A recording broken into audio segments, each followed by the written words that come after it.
কোনো ধনী ব্যক্তি নেই যিনি চিরকাল ধনী থাকবেন। এই সংসারে সূর্যের স্থান নেওয়ার জন্য চন্দ্রিমার আগমন ঘটে। কোন স্থান যাকে পতিত বলা হয়েছিল সেখানে মহল তৈরি হয়েছে। কোন স্থান যাকে আজ মলিন বলা হয়েছে কাল সেখানে মন্দিরও স্থাপন হতে পারে।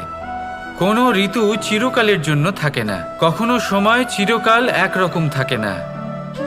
আজ যা আপনার কাছে রয়েছে কাল অন্য কারোর ছিল, আজ যে আপনার কাছে রয়েছে কাল তা অন্য কারোর কাছে চলে যাবে।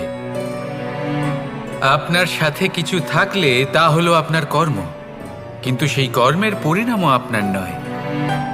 আপনি শুধু কর্ম করুন, বাকি সবকিছুই পরিবর্তনশীল। কিন্তু সেই পরিবর্তনকে দেখে ভয় পাওয়ার প্রয়োজন নেই, তাকে স্বাগত জানান। যদি আপনি হাসি মুখে সেই পরিবর্তনকে স্বাগত জানান, তাহলে এই পরিবর্তনও হাসি মুখে আপনার সাথে থাকবে।